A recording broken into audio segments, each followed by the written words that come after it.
Hai, masih bersama saya, Mr. Z, bicara.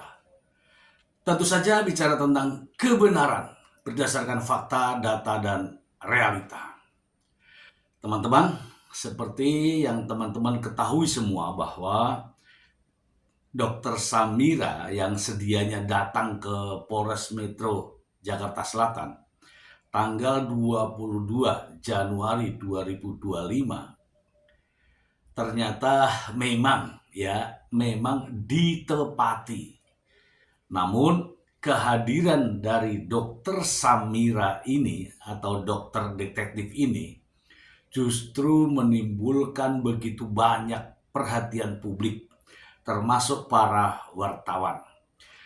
Dalam pernyataannya, dokter Samira mengatakan bahwa ini loh saya, meskipun saya sakit, namun saya tetap kooperatif. Begitu.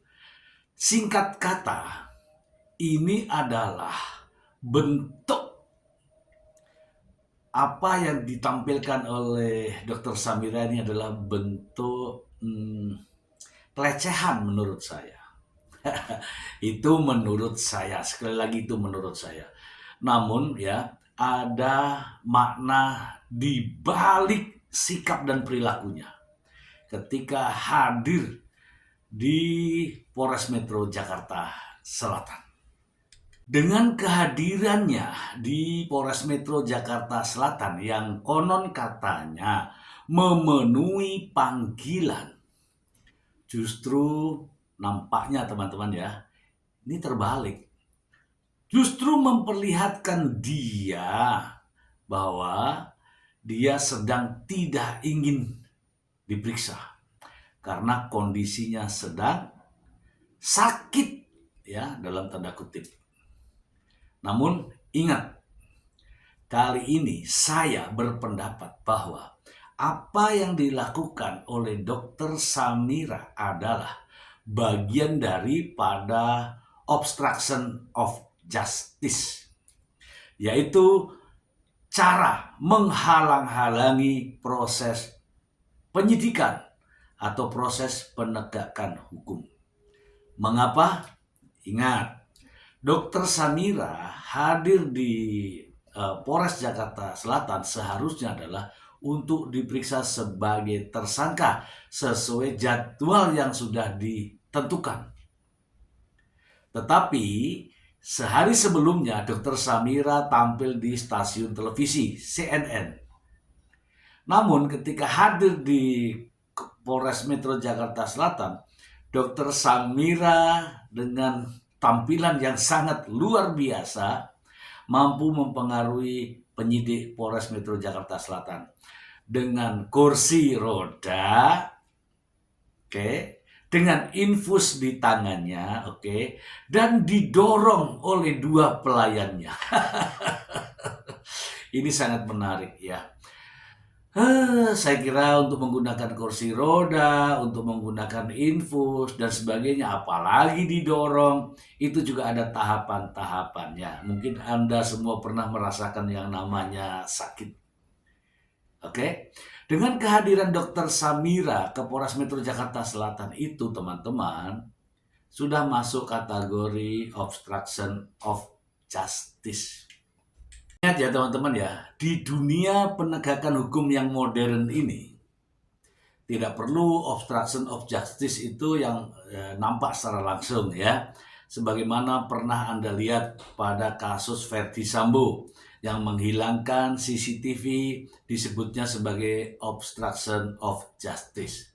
Namun dalam penegakan hukum modern bukan lagi memperlihatkan hal semacam itu. Justru memperlihatkan bahwa kondisinya sedang sakit pun ketika itu sakitnya dibuat-buat, maka itu masuk kategori obstruction of justice. Mengapa? Karena penyidik atau polisi hanya melihat secara kasat mata bahwa lengannya diinfus, bahwa dia duduk berada di kursi roda, maka dikatakan yang bersangkutan sakit. Dan Saya nyatakan bahwa itu bagian daripada obstruction of justice. Jika penyidik atau polisi memaklumi hal seperti ini, maka akan ada kejadian-kejadian lain yang mirip-mirip seperti ini, yaitu pura-pura sakit. Lihat saja nanti, akan ada yang datang tiba-tiba dengan membungkus kepalanya, kemudian memperban tangannya, datang ke kantor polisi. Dan polisi melihat secara kasat mata bahwa dia sedang sakit. Ada juga nanti akan ada yang datang pura-pura dengan menggunakan tongkat, ya kan? Pura-pura pincang sedang sakit. Itu sudah pernah saya alami ya teman-teman ya. Karena saya juga berkecimpung di dunia itu, maka saya menceritakan semua ini. Ya, pada suatu ketika saya menunggu kehadiran yang bersangkutan setelah sekian lama tidak hadir. Ternyata yang bersangkutan ada di rumah sakit, baru mendaftar. Kebetulan saja ada teman saya yang berada di rumah sakit. Yang bersangkutan baru saja mendaftar dan mendapatkan ruang pemeriksaan. Seketika itu juga kami lakukan ya, menjemput paksa atau mengambil paksa karena yang bersangkutan pura-pura sakit. Dan Mabes Polri juga pernah melakukan hal ini ya, ketika orang mengalami sakit pun dibawa ke proses pemeriksaan. Karena apa? Dia sedang pura-pura. Gitu ya, sedang pura-pura.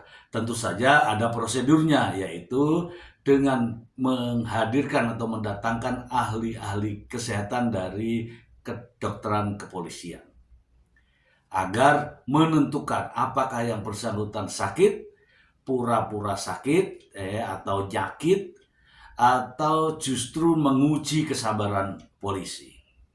Dan saya yakin ini nantinya akan terulang dan penyidik akan diuji di sini. Apakah yang bersangkutan benar-benar sakit atau pura-pura sakit? Bukan dari ancaman ya, bukan dari ancaman berat atau ringannya kasus ini, bukan. Saya melihatnya Dr. Samira ini punya niat baik atau tidak. Kalau memang punya niat baik, tentu saja dia tidak melakukan hal semacam ini. Dia akan hadir sesuai dengan waktu yang telah ditentukan, sebagaimana jadwal yang dia inginkan sendiri. Akan hadir di proses pemeriksaan tanggal 22 Januari. Namun nyatanya Dr. Samira ini hadir dengan penuh drama, dengan kursi dorong.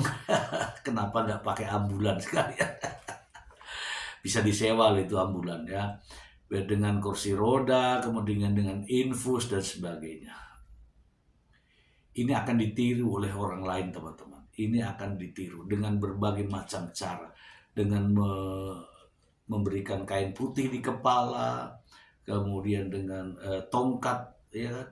Itu akan datang ke kantor polisi, dan polisi kalau hanya melihat kasat mata itu berbahaya teman-teman, berbahaya. Jadi sebaiknya ya teman-teman dari para pihak penyidik melakukan check and recheck ya, and recheck. Sebab apa? Jangan sampai ya perkara kecil sebenarnya, tapi karena dihebohkan sendiri oleh yang bersangkutan sehingga nampak menjadi besar, tapi endingnya adalah seperti ini. Itu saja dari saya. Semoga informasi ini bermanfaat. Terima kasih. Bye. Jadi teman-teman, kehadiran Dr. Samira ke Polres Metro Jakarta Selatan dengan menggunakan kursi roda dan infus, itu menurut pendapat saya adalah bagian daripada obstruction of justice. Itu adalah menghalang-halangi proses penyidikan, menghalang-halangi proses penegakan hukum. Ini presiden buruk ya, presiden buruk. Apabila hal ini dibenarkan, maka akan ada tersangka-tersangka lain yang akan menggunakan cara yang sama. Ya, bisa saja terjadi dengan membalut kepalanya, dengan menggunakan tongkat pincang, kemudian datang ke kantor polisi. Dan polisi hanya melihat secara kasat mata. Namun, tidak melakukan pemeriksaan lanjutan atas kasus tersebut. Sehingga percaya, padahal ini sudah diniatkan. Kalau sudah diniatkan, maka itulah yang dimaksud dengan obstruction of justice. Menghalang-halangi proses penyidikan, menghalang-halangi proses penegakan hukum. Bagaimana? Apakah Anda sependapat dengan saya?